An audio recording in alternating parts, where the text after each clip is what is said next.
The first story in the anthology series Terror Tuesday, Extreme, opens with a tragic accident where Elle, and their mother find themselves battered and severely injured after their car flips over. And the mother are somewhat conscious, but Elle has dragged herself out of the car and is standing smack in the middle of the road. Calls out to her sister, but as is customary in horror movies, a truck arrives out of nowhere and kills Elle on the spot. The narrative moves forward in time to show us that is under medical observation and is being interviewed regarding the psychological effects of the accident. She says that she is taking her medication, and she feels like she is becoming more and more numb with each passing day. As for her mother, she sometimes acts normally, but then there are moments where she hallucinates that Ella is still around and makes food for 3 people, even though there are just 2 in the house. Things take a turn for the worse when I's mother brings home a doll that supposedly has the spirit of Ella in it. What happens next? Let's find out. The shaman or religious representative who brings home the doll that supposedly has Ella's spirit in it says that, although this practice is great for the soul of the person who is coping with the death of a loved one, there are certain do's and don'ts regarding the handling of the item. He says that, firstly, the doll must be fed thrice a day, as if she is a living, breathing member of the family. Secondly, the doll must be put inside the box that it came in before midnight, and there's no way the doll's caretaker can miss that deadline. And thirdly, the doll can't go beyond the boundary created by a sacred string that has been tied around the house, or else the spell that has been used to bind Elle's spirit to that doll will break. Seeing all this absurdity, tells her friend on the phone that had she driven properly on that fateful night, or allowed her mother to drive, maybe everything that's unfolding wouldn't have happened. I's friend tells her that it was an accident, and she should sleep easy knowing that Elle doesn't blame her for what happened to her. Right after that conversation, the flickering of the lights and the presence of something supernatural draw to the living room, where she finds the Elle doll sitting and looking at a static screen on the TV. When turns off the television, she sees the doll's head suddenly turning towards her and smiling abruptly. Before she can investigate if the doll is sentient or if she is just seeing things, I's mother snatches the remote from I's hand and turns the TV back on because Elle or her spirit evidently likes to watch white noise. Gets increasingly concerned about her mother's behavior and tries to check if the doll really contains Elle's spirit. She breaks the second rule by taking the doll out of the box after midnight and calling out to Elle. She does seemingly appear in the flesh and thanks and her mother for bringing her out of the darkness of the afterlife and putting her soul back in her home. She even forgives for the accident. However, things take a dark turn, as Elle begins accusing of jealousy, and she says that their mother hates because she is her father's favorite and even resembles him to some extent. Where is the father, and why is he so reviled? Well, the father fell in love with another woman and abandoned Elle, and their mother. So, the mother obviously hates him, but she apparently also hates because she sees too much of the father's characteristics in her. Anyway, the following day, confronts her mother for not taking the medications, and she tries to get rid of the doll by throwing it beyond the sacred boundary.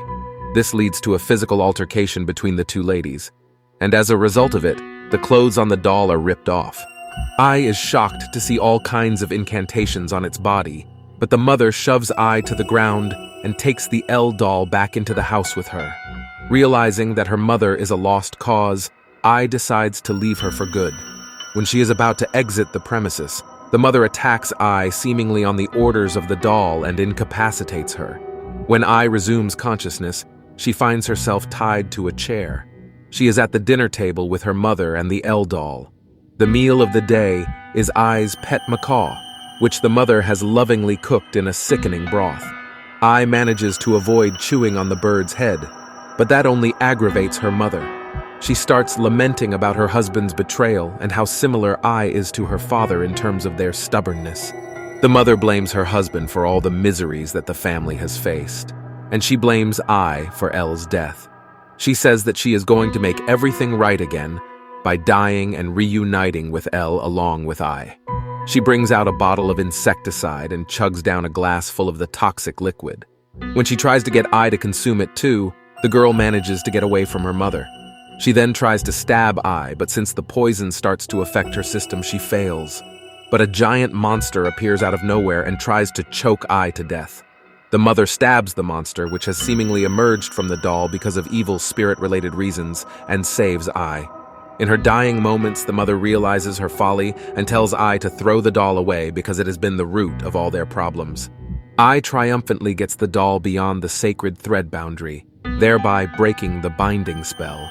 Ai realizes that the whole event has been happening in her head. Elle and their mother both died in the car accident. In order to cope with the loss, Ai was the one who got the dolls, which had the spirit of her family members in them. Ai hadn't been talking to anyone on the phone. Ai hadn't been taking her medications. Her debilitating mental condition, grief, and conflicted thoughts about her father, mother, and sister caused her mind to cook up this supernatural episode about her mother going stir-crazy and doing all kinds of weird things with a doll with Elle's spirit in it. The concluding scene, where Ai cries uncontrollably, is open to interpretation. You can see it as the moment Ai finally lets go of Elle and her mother, thereby allowing herself to move on in life. Or you could see it as the moment where Ai loses control of her mind, as she is unable to cope with the fact she is responsible for the death of not just her sister, but her mother as well. The second episode opens with a malnourished girl religiously sewing a dress.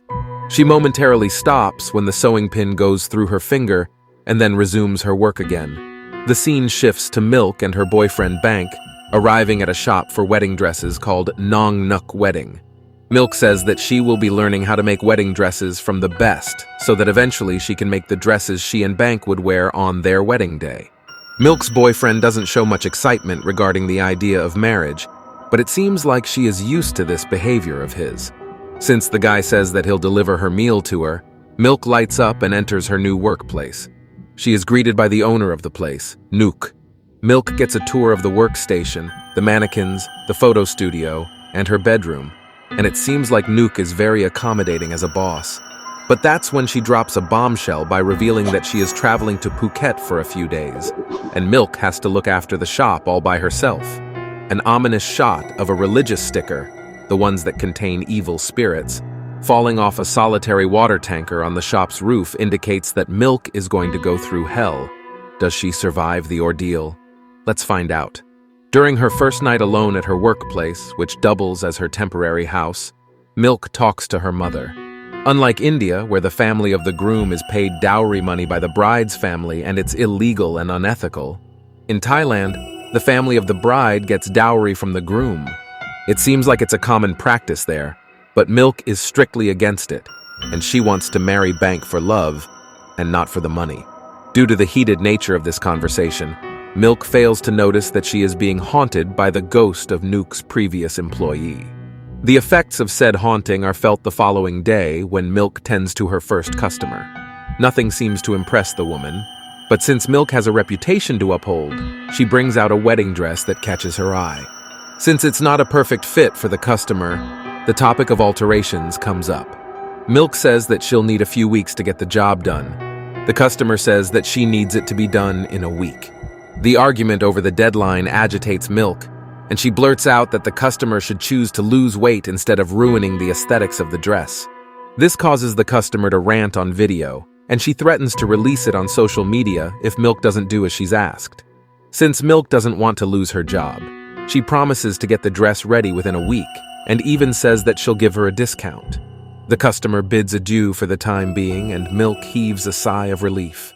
Later that night, when she begins working on the aforementioned dress, she hears a noise from the studio.